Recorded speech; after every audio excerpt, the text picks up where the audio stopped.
वेष्टम् अश्रूणाकुलेक्षणं विषीदन्तमिदं वाक्यम् उवाच मधुसूदनः। श्रीभगवानुवाच कुतस्त्वाकश्मलमिदं विषमे समुपस्थितम् अनार्यजुष्टमस्वर्ग्यम् अकीर्तिकरम् अर्जुन दैव्यम् आस्मगमः पार्थ नैतत्त्वयुपपद्यते क्षुद्रं हृदय दौर्बल्यं त्यक्तोत्तिष्ठ परन्तप। अर्जुनवाच कथं भीष्ममहं संख्ये द्रोणं च मधुसूदन इषुभिः प्रतियोत्स्यामि पूजार्हा वरिसूदन। गुरून् हत्वा हि महानुभावान् श्रेयो भोक्तुं भैक्ष्यमपि लोके हत्वार्थकामांस्तु गुरून् इहैव भुञ्जीय भोगान् रुधिरप्रदिग्धान्। न चैतद्विद्मः कतरन्नो गरीयो यद्वा जयेम यदि वा नो जयेयुः यानेव हत्वा न जिजीविषामः ते अवस्थिता प्रमुखे धार्तराष्ट्राः। कार्पण्यदोषोपहतः स्वभावः पृच्छामि त्वां धर्मसम्मूढचेताः।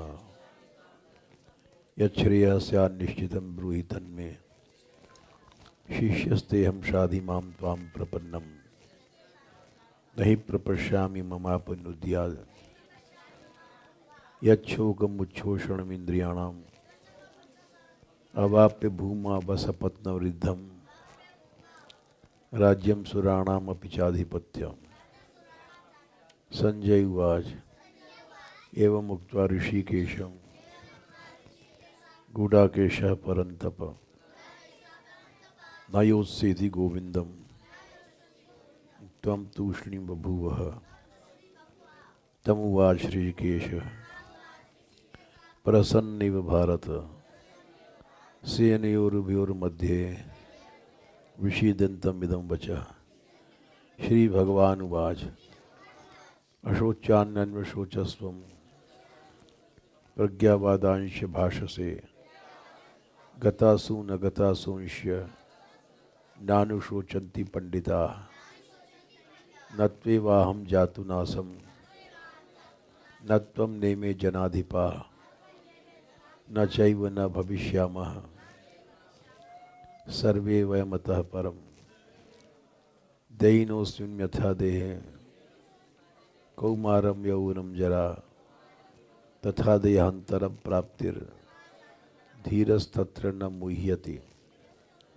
मात्रा स्पर्शास्तु कौन्तेय शीतोष्ण सुख दुःखदा आगमापायिनो नित्यास् तान् स्थितिक्षस्व भारत। यं हि न व्यथयन्ते ते पुरुषं पुरुषर्षभ समदुःखं धीरं सोमृतत्वाय कल्पते। नासतो विद्यते भावो ना भावो विद्यते सतः उभयोरपि दृष्टोऽन्तस् त्वनयोस्तत्त्वदर्शिभिः।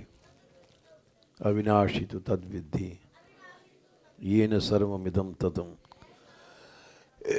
विनाशम् अव्यस्यस्य न कश्चित् कर्तुम् अर्हति। अंतवन्ति मे देहा नित्यस्योक्ता शरीरिणः अनाशनो अप्रमेयस्य तस्माद्युध्यस्व भारत।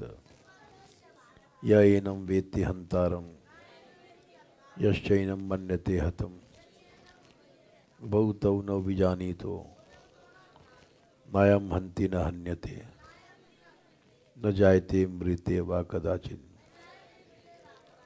नायं भूत्वा भविता वा न भूयः अजो नित्यः शाश्वतोऽयं पुराणो न हन्यते हन्यमाने शरीरे। वेदा विनाशनं नित्यं य एनम् अजमव्ययम् कथं स पुरुषः पार्थ कम घात्यति हन्तिकम् वासांसि जीर्णानि यथा विहाय नवानि गृह्णाति नरो पराणि तथा शरीराणि विहाय जीर्णान् नन्यानि संयाति नवान् देहि नैनं छिन्दन्ति शस्त्राणि नैनं दहति पावकः न चैनं क्लेदन्त्यापो न शोषयति मारुतः अच्छेद्योऽयम् अदाह्योऽयम्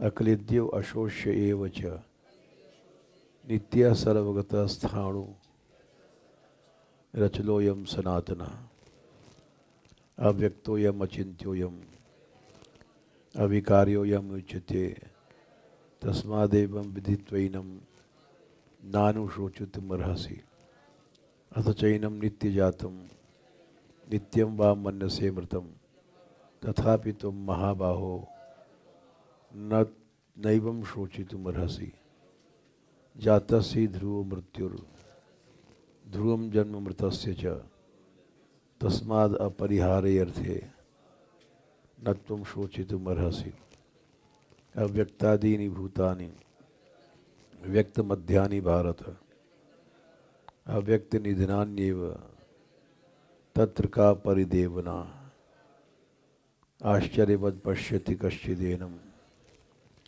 आश्चर्यवत् वदति तथैतचान्यः आश्चर्यवच्चैनमन्यः शृणोति श्रुत्वाप्येनं वेद न चैव कश्चित् देहि नित्यम् अवध्योऽयम् देहे सर्वस्य भारत तस्मात् सर्वाणि भूतानि न त्वं शोचितुमर्हसि स्वधर्ममपि चापेक्ष्य न विकम्पितुमर्हसि धर्म्याद्धियुद्ध्यात् श्रेयो न्यक्षत्रियस्य न विद्यते यदृच्छया चोपपन्नं स्वर्गद्वारमपावृतं सुखिनः क्षत्रियाः पार्थ लभन्ते युद्धमीदृशम् अथ चेत् त्वमिमं धर्म्यं संग्रामं न करिष्यसि ततः स्वधर्मं कीर्तिं च हित्वा पापम् अवाप्स्यसि अकीर्तिं चापि भूतानि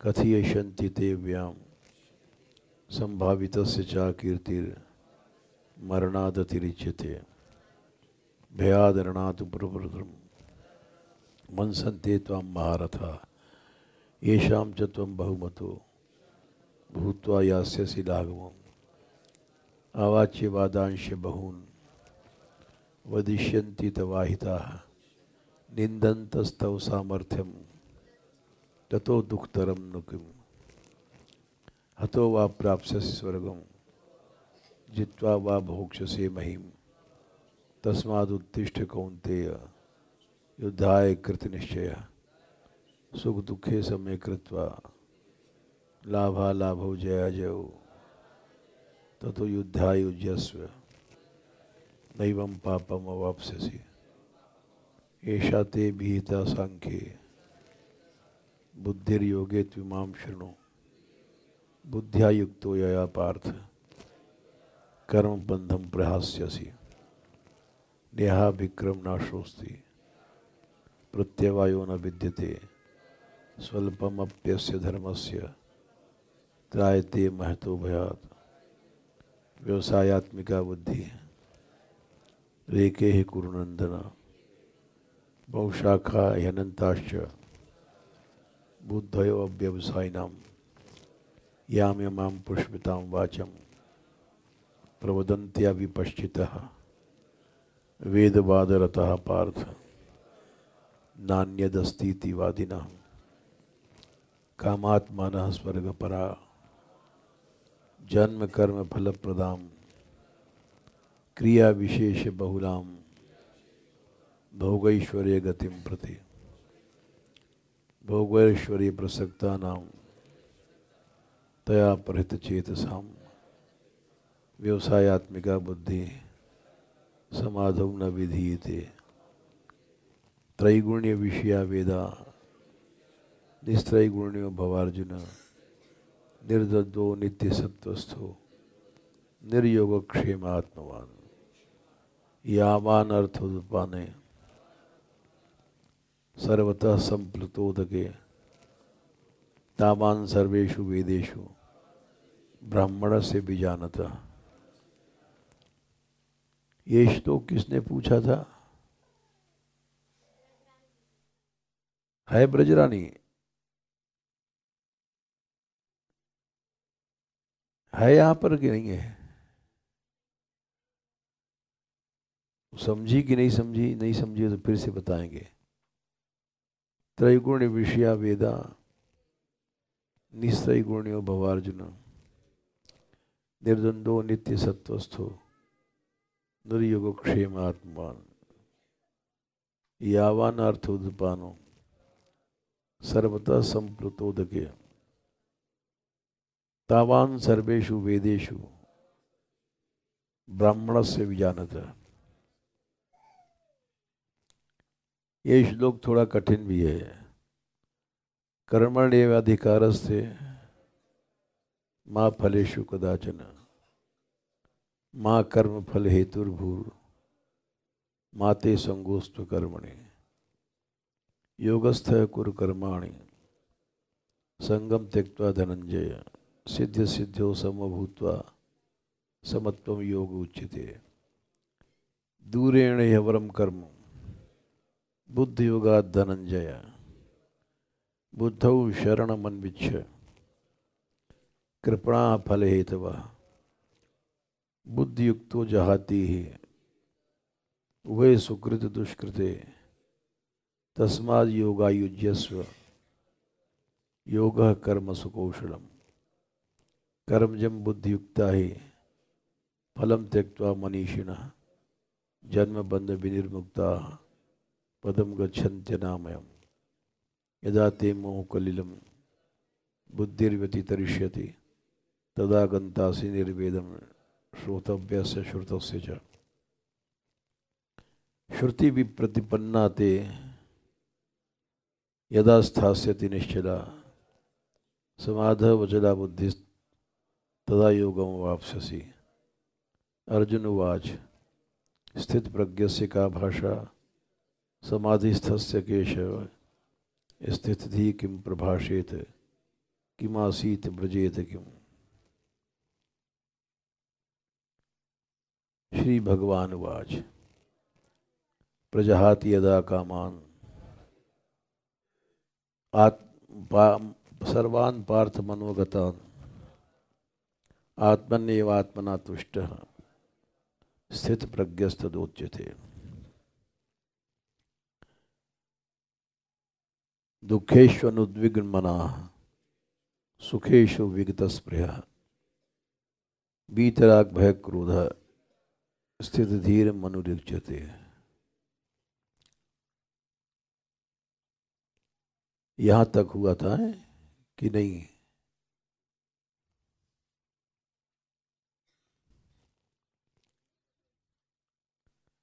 स्थित प्रज्ञ क्या लक्षण क्या है? ये प्रश्न अर्जुन ने पूछा। क्यों पूछा बताओ कोई? इसलिए पूछा कि बिना स्थित प्रज्ञ हुए योग की प्राप्ति नहीं होती है। सब लोग सुनते हो, ध्यान से सुनना चाहिए। जब अर्जुन ने को भगवान ने बताया कि वेद पढ़ने से भी बुद्धि चंचल हो जाती है, श्रुति विप्रतिपन्ना ते यदा स्थास्यति निश्चला, तुम्हारी बुद्धि जब निश्चल हो जाएगी, समाध वचला बुद्धि तदा योगम अवाप्स्यसि, तब तुमको योग की प्राप्ति होगी। उसके पहले योग की प्राप्ति नहीं होती। ये भगवान ने कहा है। चंचल मन मारा न भक्ति योग, न ज्ञान योग, न सांख्य योग, न कर्म योग, किसी योग को नहीं प्राप्त कर सकता। तो इस बात पर अर्जुन ने पूछा, जब प्रज्ञा स्थित होगी तो योग मिलेगा। तो बुद्धि स्थित कैसे हो गए? अनादिकाल से चंचल है। बचपन से हर बच्चा चंचलता का अभ्यास करता है। बचपन में चंचलता करता है क्योंकि बुद्धि स्थित नहीं है। जवानी में चंचलता करता है, काम वासनाएं आ जाती हैं, उससे चंचलता आती है। फिर आगे जैसे जैसे उम्र बढ़ती है, क्रोध, ईर्ष्या, द्वेष, ये सब बुद्धि को चंचल बनाती हैं। ध्यान से सुनो, करो तो समझ में आएगा। क्योंकि इंद्रियां चंचल बनती हैं, मन को चंचल बनाती हैं। जब तक चित्त में राग, क्रोध, भय है, बुद्धि चंचल हो जाएगी। 56वां श्लोक लिख लिया करो। बुद्धि चंचल कैसे बनती है? वीत राग भय क्रोध। जब तक राग है, भय है, क्रोध है, ये बीतेंगे नहीं, समाप्त नहीं होंगे, तब तक हम स्थित ही नहीं बन सकते।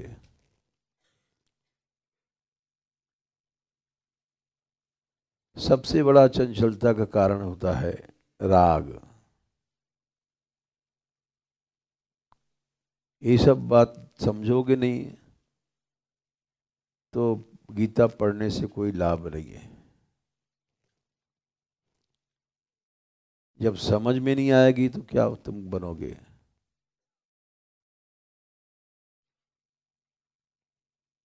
तीसरे अध्याय में यही प्रश्न किया था अर्जुन ने कि आखिर ये मनुष्य चंचलता करता है, पाप करता है, क्यों करता है? 3/36 अथ केन प्रयुक्तोयम पापम चरति पुरुष अनिच्छन्नपि वार्ष्णेय बलादि विनियोजिता।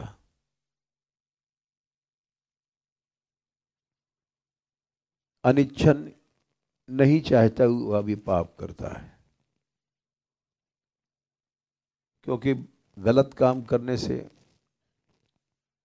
समाज में प्रतिष्ठा नष्ट होती है। समाज में हो चाहे ना, ये मान लो हमने चोरी से कर लिया, लेकिन परमार्थ तो नष्ट हो गया। तुम जानत सब अंतर्यामी करनी कछु न करी।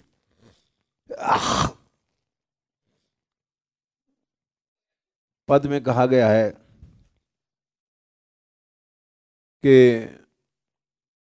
तुम प्रभु मोसो बहुत करी। तुमने हमारे साथ बहुत भलाई किया। नर देही दीनी सुमिरन को, नर मनुष्य बना दिया,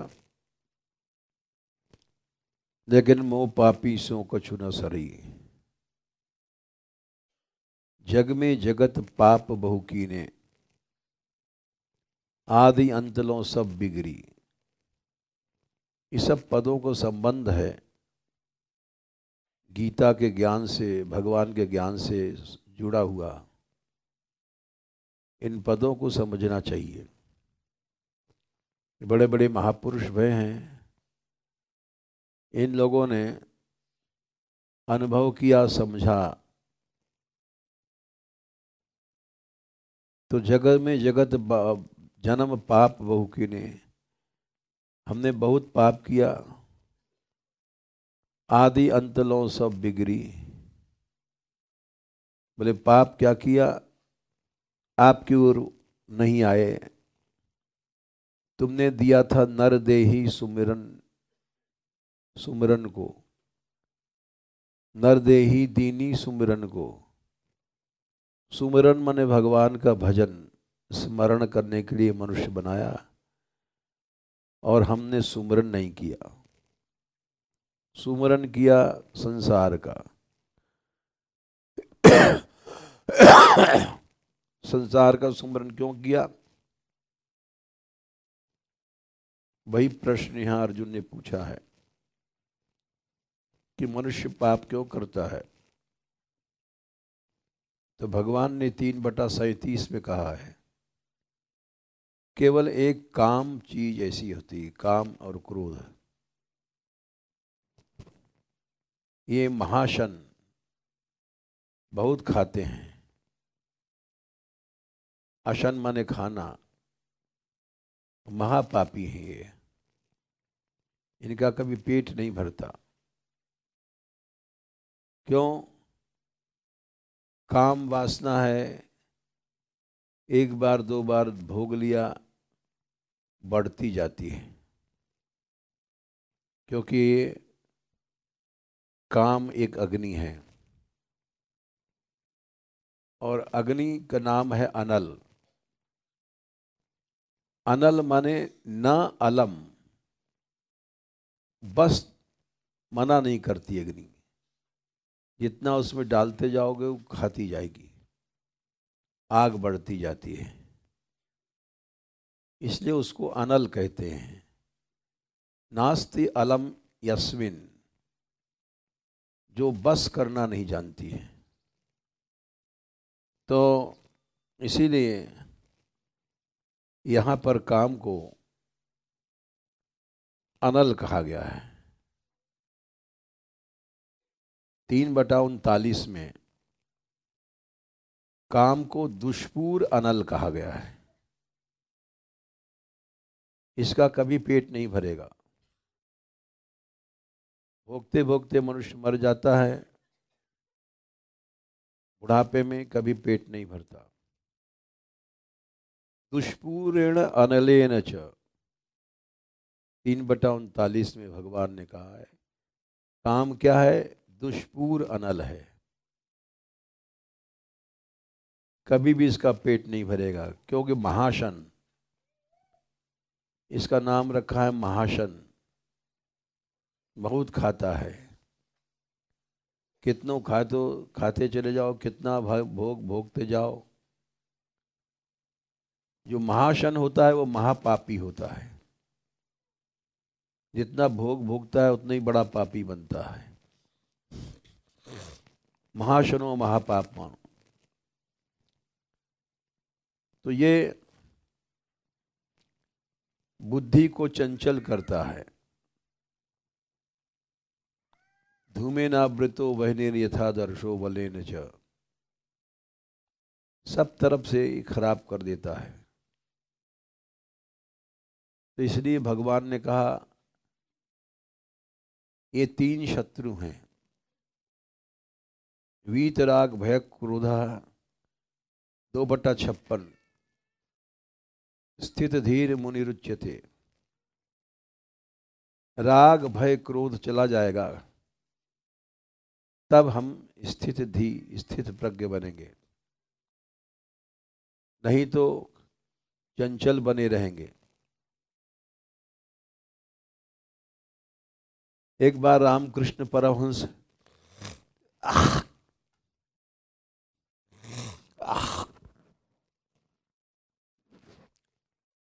रामकृष्ण परमहंस के सत्संग में, और आगे चले आओ भाई, पीछे जगह नहीं बैठने को, पीछे वालों को जगह नहीं रहती है। अभी तो इस टेम्पू में बहुत से लोग बैठ सकते हैं, हम लोग संभल के बैठे हैं, तो बहुतों को लाभ मिलेगा। देखो सबको जगह मिल गई। रामकृष्ण परमहंस का सत्संग चल रहा था। उनके सत्संग में बहुत लोग आते थे, बूढ़े भी जवान भी। तो जवान लड़के ज़्यादा आते थे।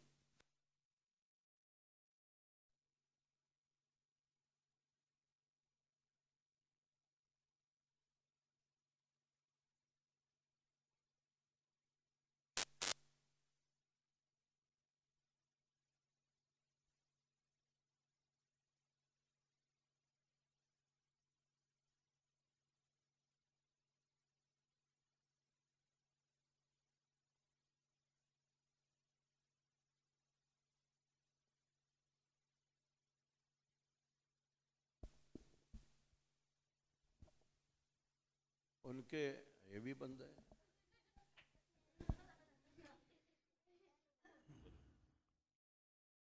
हाँ, उनके सत्संग में विवेकानंद जैसे हीरे थे। ये लोग जवान लड़के थे, लेकिन सत्संग किए भय थे। उसी सत्संग में एक दूसरा आदमी आया जो जवान नहीं था, अर्ध बूढ़ा सा था। तो वो लड़कियां बड़ी चतुर होती हैं, उनकी ओर कोई आसक्ति से देखता है तो पहचान जाती हैं कि ये आसक्ति से देख रहा है। जब सत्संग खत्म हुआ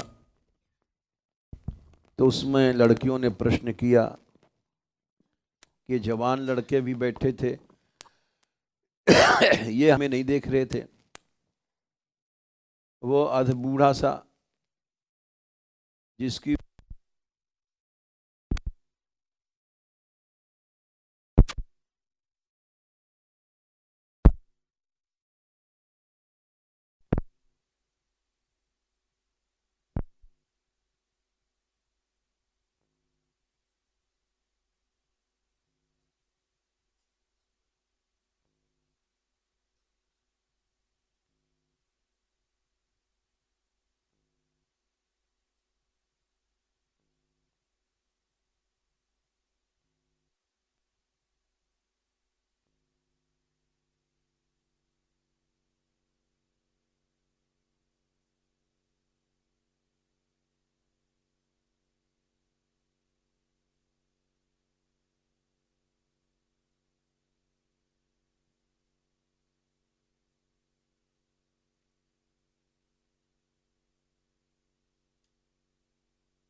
जिसकी उम्र चंचलता की नहीं है, वो तो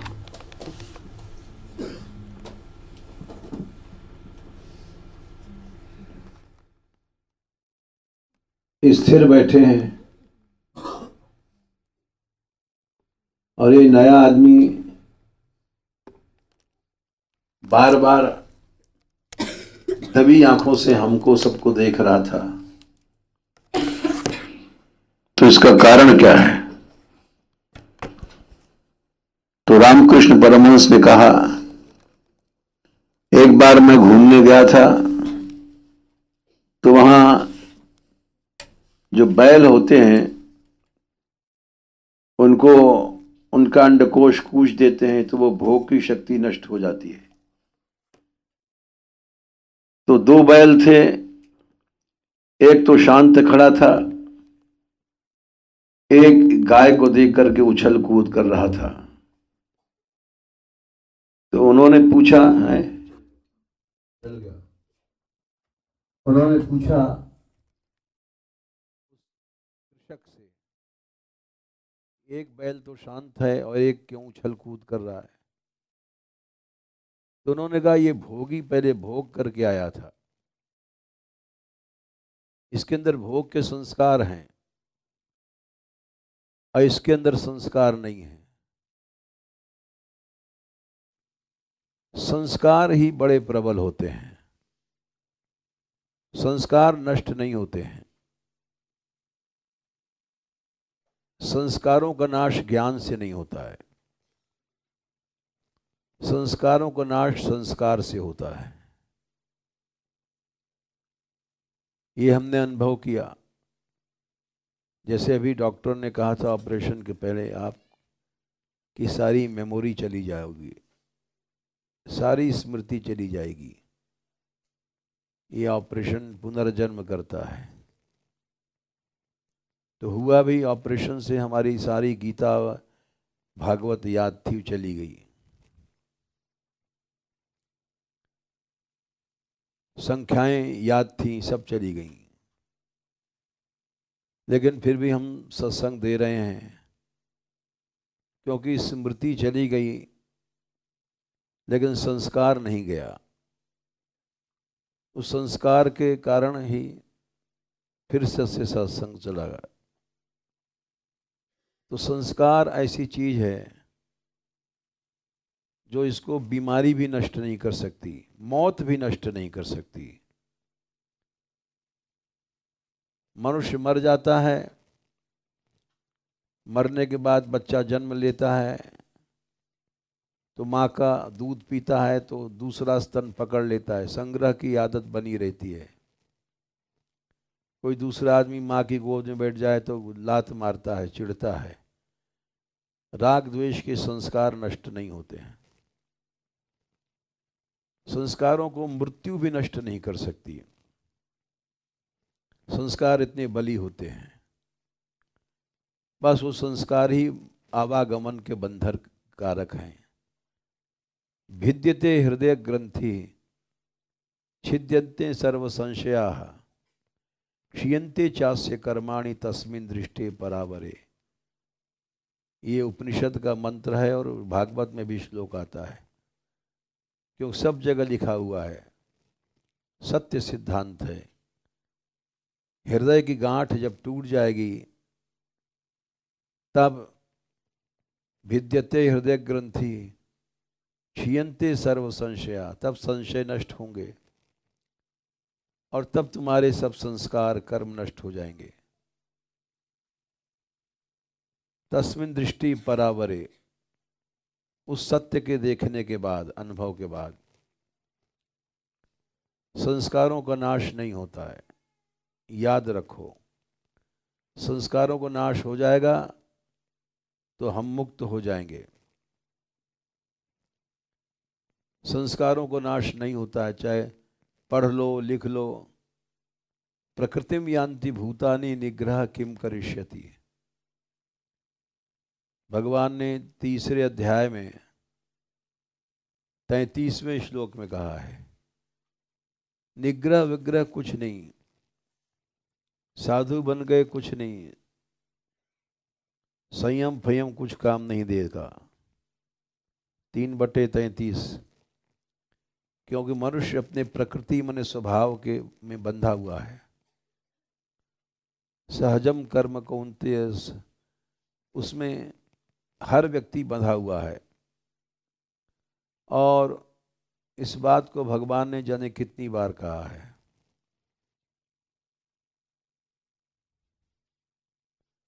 जैसे कि 18वें अध्याय में भी कहा है, बार बार कहा है कि तुम जो काम तुमको जबरदस्ती करना पड़ेगा,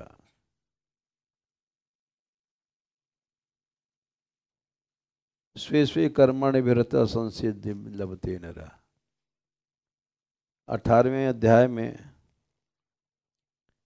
भगवान ने इस बात को कहा है कि हर मनुष्य अपने स्वभावज कर्म से बंधा हुआ है।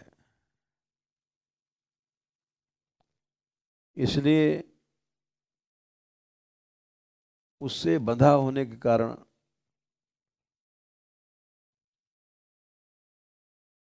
स्वभावजेन कौन्ते निबद्धन स्वेन कर्मणा 18/60। हर आदमी स्वाभाविक जो कर्म है उससे बंधा हुआ है। कर्तुम नेच्छसि यन्मोहात् करिष्यसि अवशोपितत्। तुम न चाहते हुए भी तुमको कर्म करना पड़ेगा। यदि तुम्हारे अंदर काम का संस्कार है, स्वभाव है, तो तुमको भोगना पड़ेगा। साधु बन जाओ चाहे कुछ बन जाओ। तुम्हारे अंदर संग्रह का संस्कार है तो संग्रह करना पड़ेगा। साधु बन जाओ चाहे विरक्त बन जाओ। स्वभावजेन कौन्ते निबद्धन स्वेन कर्मणा। तुम नेच्छसि, तुम नहीं करना चाहते हो फिर भी तुमको करना पड़ेगा। तो इसलिए संस्कारों का नाश नहीं होता है। हम लोगों के अंदर जो संस्कार हैं, राग के, भय के, क्रोध के,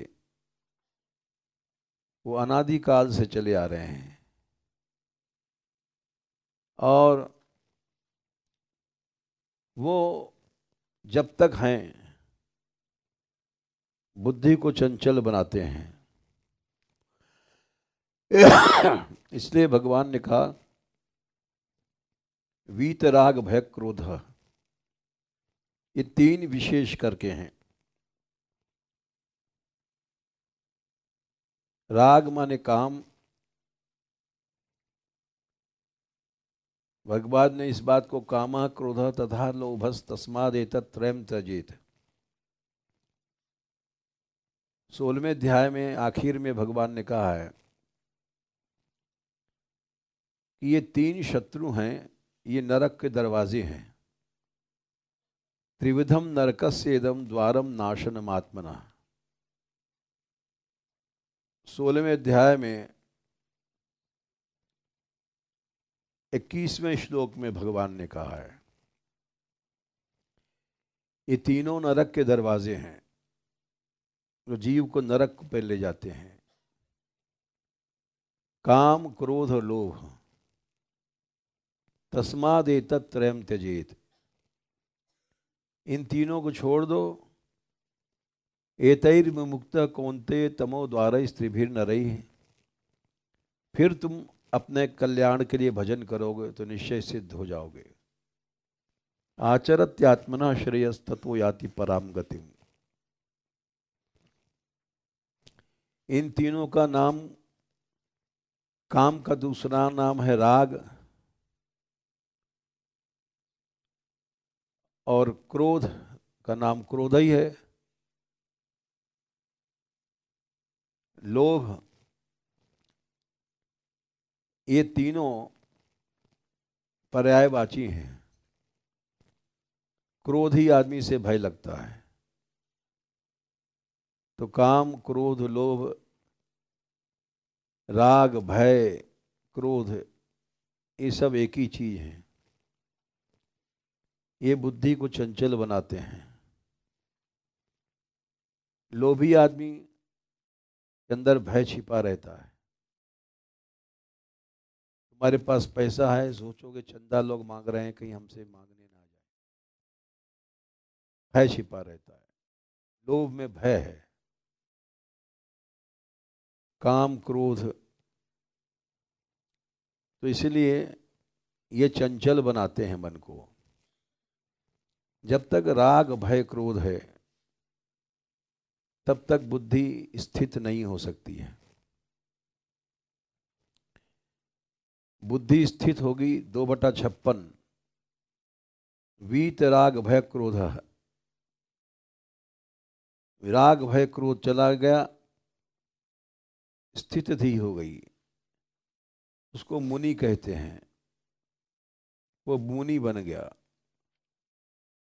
और राग, भय, क्रोध होने के बाद भगवान की भक्ति मिल जाती है। भगवान ने इस बात को 4थे अध्याय में 10वें श्लोक में कहा है कि वीतराग भय क्रोध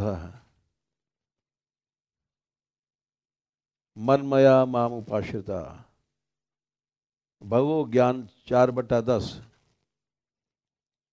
राग भय क्रोध चला गया तो कृष्णमय बुद्धि हो जाएगी और उपाश्रिता भगवान का आश्रय सिद्ध हो जाएगा।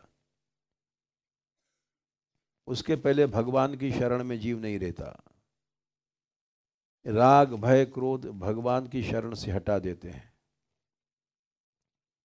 तुम्हारा राग है पैसे में तो पैसे में मन चला जाएगा, राग है भोग में तो स्त्री में मन चला जाएगा, भगवान में से हट जाएगा मन।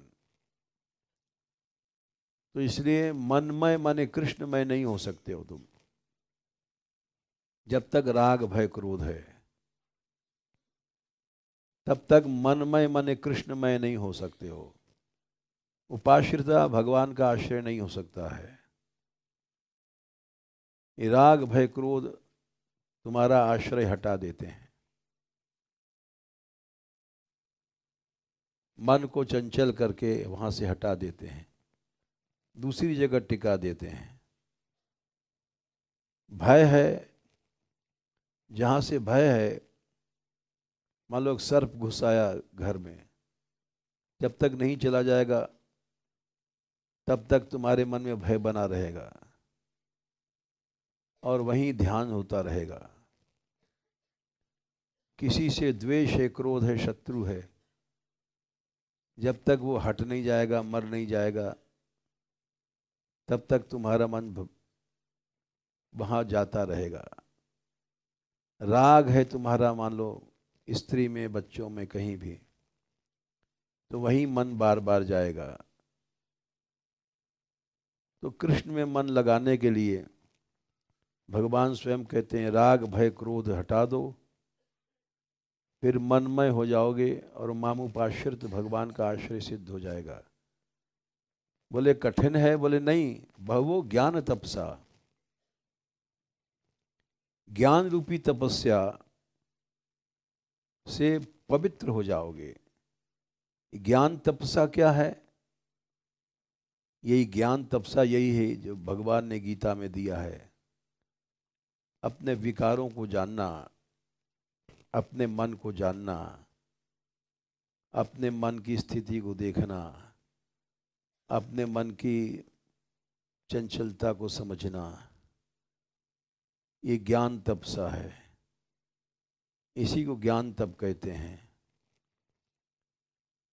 बोले इससे पवित्र हो जाओगे तब मद भाव, कृष्ण भाव को प्राप्त हो जाओगे।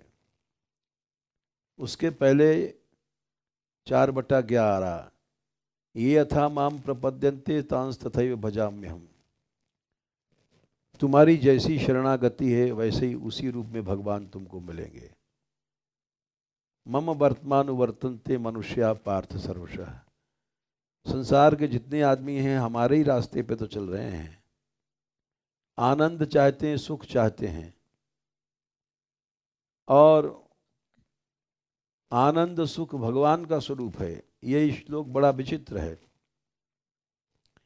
सब मनुष्य आपके रास्ते पे कैसे चल रहे हैं,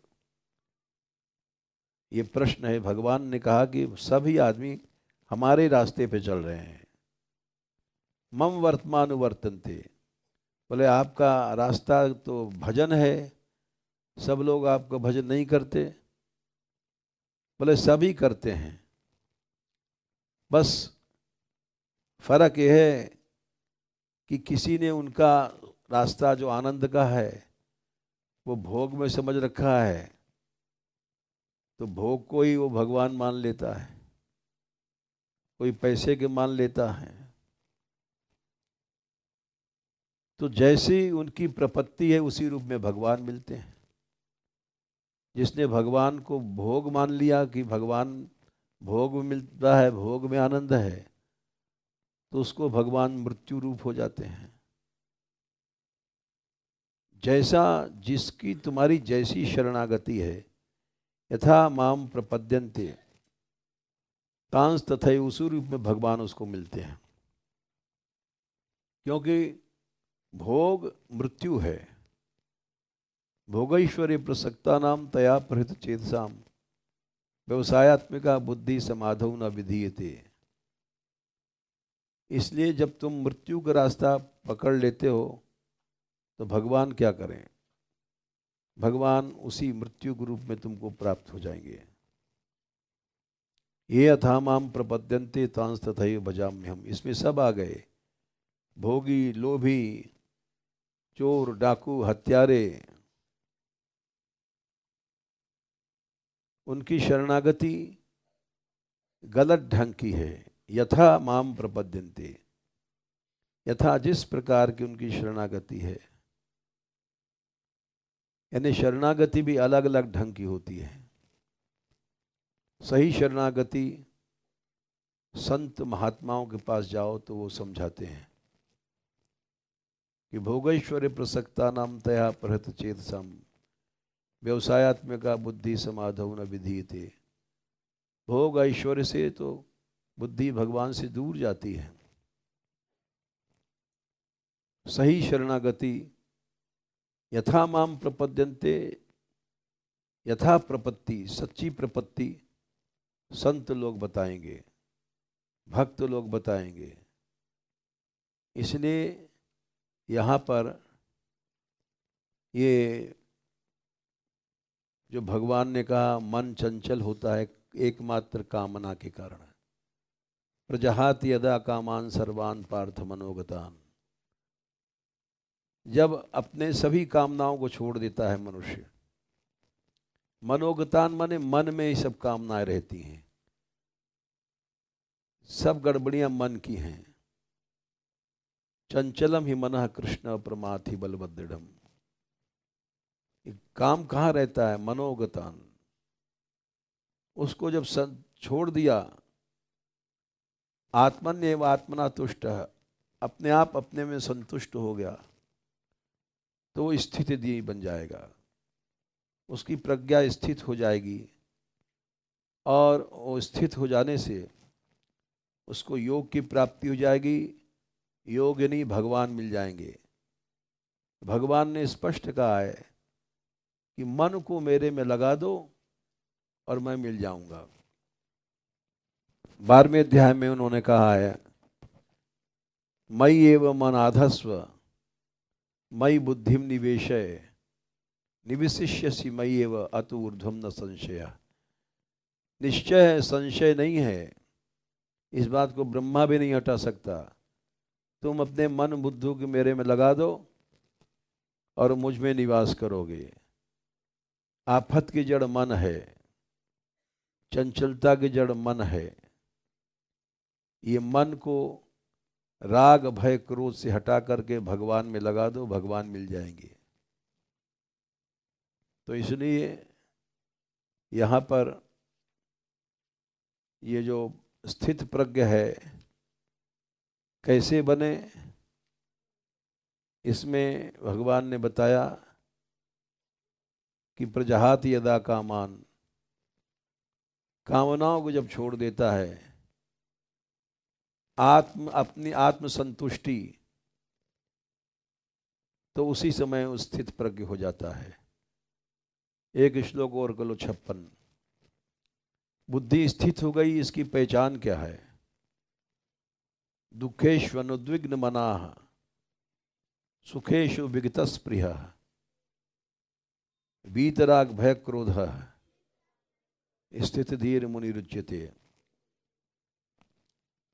यह श्लोक कई जगह आता है। वीतराग भय क्रोधः 4/10 में भी आता है। ये भगवान से मिला देता है। ये तीनों चले जाएं, राग भय क्रोध, इसकी पहचान क्या है? दुखेषु अनुद्विग्न मना, दुख में उसको घबराहट नहीं होती है। दुख माने हानि लाभ, और सुखेषु सांसारिक सुखों के प्राप्ति में उसकी स्पृहा इच्छा नहीं होती है। सामने रबड़ी है वो नहीं खाएगा, इच्छा नहीं होगी। विगतस प्रिय, सामने भोग है, नहीं भोग रहा है, भोग की प्राप्ति में भी उसको इच्छा नहीं होती है। ये पहचान है कि उसके हृदय से राग भय क्रोध चला गया और वो स्थिति हो गया, बुद्धि उसकी स्थित हो गई है, जिसकी दुखों में घबराहट, अप्राप्ति में क्रोध आदि नहीं है और प्राप्त वस्तुओं में इच्छा नहीं हो रही है, तो वो स्थित बुद्धि हो गई। आंख बंद करके उसको स्थित बुद्धि मान लो, स्थित प्रज्ञ। और जब स्थित प्रज्ञ हो गया तो उसकी योग में स्थिति मान लेनी चाहिए। चलो इसको हटाओ।